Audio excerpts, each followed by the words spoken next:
लेकिन जिस समाज की एक संकल्पना हमारे पूर्वजों ने की थी, आज जिस समाज को हम आज भी मानते हैं कि एक गहरा संबंध होता है, अंतर संबंध होता है, वो समाज शहरों में दिखता नहीं है। बगल वाले को हम नहीं पहचानते तो क्या समाज हमारा है। तो वो हम देख रहे हैं कि इसका बड़ा बैड इफेक्ट पड़ रहा है। जो पीढ़ी हमारे गांव के गाई बच्चों को, हमारी पत्नी डंडा लिए जो हमारे पौत्र लोग हैं, नाती पोते, उनको पूछती रहती है और हम लोग फोन छिपाते होते हैं। क्यों छिपाते हैं? सरकार तो करेगी, ऑनलाइन पढ़ाई हो रही है, लेकिन वो फोन में क्या देख रहे हैं, कहीं न कहीं पकड़े में आते हैं। वो फोन में अपना कोर्स देख नहीं रहे हैं।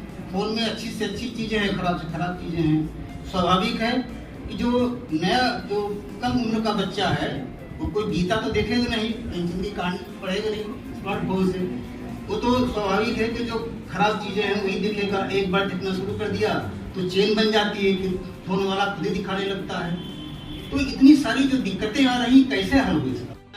लोगों के सामने रखें, प्रोड्यूस करें या प्रोत्साहित करें, उसके पहले खुद एक बार हमको चिंतन करना चाहिए कि हमको किस बात को प्रोत्साहित करना चाहिए। हम इसके ऐसा नहीं कह रहे हैं कि ये खराब चीज़ है।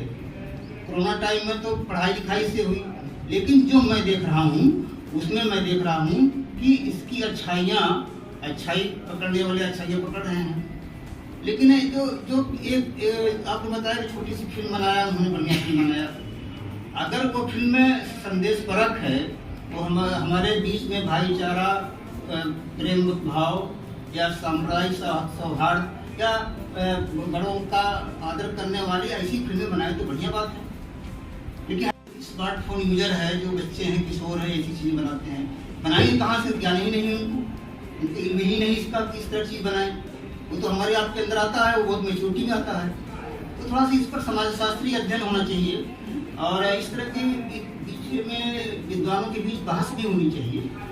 और उस बहस में हमारे जैसे जो दूर गाँव में लोग रह रहे हैं, दूर गाँव में उनको बुलाना चाहिए। समाज केवल सारे का थोड़ी ना होता है, 80% आदमी तो गाँव में रहता है। तो हम कितना भ्रष्ट करते जा रहे हैं इस नई टेक्नोलॉजी के कारण, ये भी पहलू तो होना चाहिए। एक चीज हम बताएं, कुछ भी देखे तो वही बात वही आती है।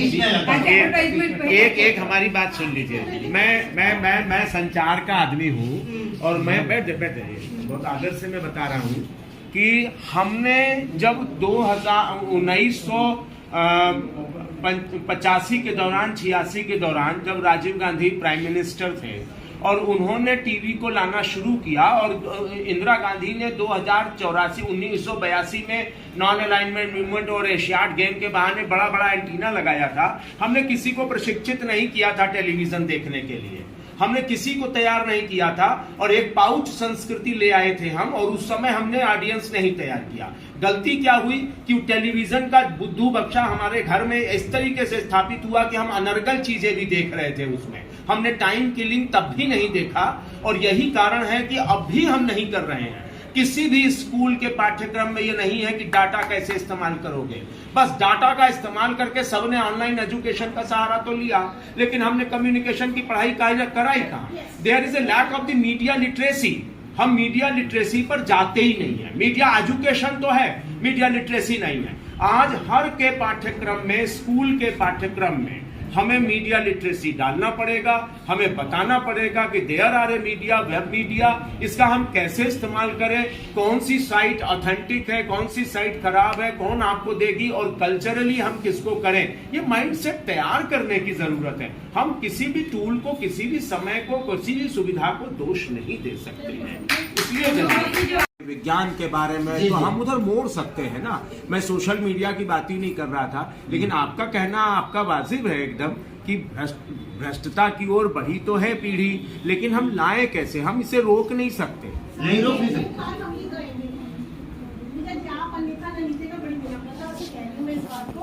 घर में चाकू होती है, अब आप उससे सब्जी और फल काट लीजिए और फिर उसको बड़ा कर लीजिए। तो चाकू की गलती थोड़ी है, तो मोबाइल की गलती थोड़ी है। उसमें यूज भी कर सकते हैं और उसका मिसयूज भी कर सकते हैं। वही हमारी सोच और मानसिकता में है ना। लेकिन बिल्कुल जैसे चाकू को आप कह सकते हैं, वैसे ही आप मोबाइल को, बिल्कुल ठीक, मोबाइल को दोष नहीं दे सकते। नहीं, हम सामान्य मोबाइल को दोष नहीं दे रहे हैं। वो तो रहेगा ही, वो तो रहेगा। हिंदी अनुवाद हो रहा था और हिंदी अनुवाद में एक चिड़िया दूसरे चिड़िया से कह रही थी तू मेरे चिरोटा वाली को आंख मारती है। जब मैंने इसे सुना कि यह कार्टून फिल्म का हिंदी अनुवाद है, मैंने अपने अखबार में बड़ी सी खबर छापी और उस समय सुषमा स्वराज ने संसद में लहराया था, यानी अनुवाद कैसा होना चाहिए, ये कैसे हम कर रहे हैं, ये कहां बच्चा तो वही अनदेख रहा है। तो वो क्या हुआ कि उस पर कानून बना कि अनुवाद की भी कोई स्क्रीनिंग होनी चाहिए। एनबीटी ने उसका मुद्दा उठाया कि कैसे हम, पूरी नेशनल बुक ट्रस्ट ने अनुवाद के लिए कार्यक्रम आयोजित करने, हमने भी इलाहाबाद विश्वविद्यालय में अनुवाद की कार्यशालाएं अभी करवाई है एनबीटी के सहयोग से।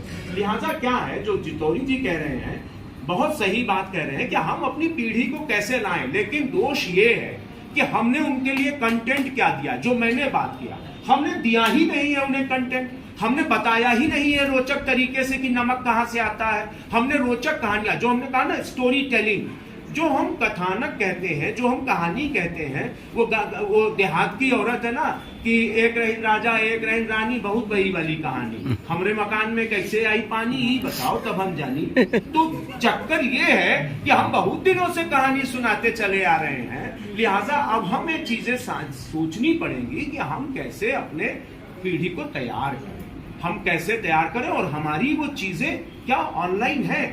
बच्चा जब सर्च मारता है गूगल में तो 2,56,532 चीजें आती हैं।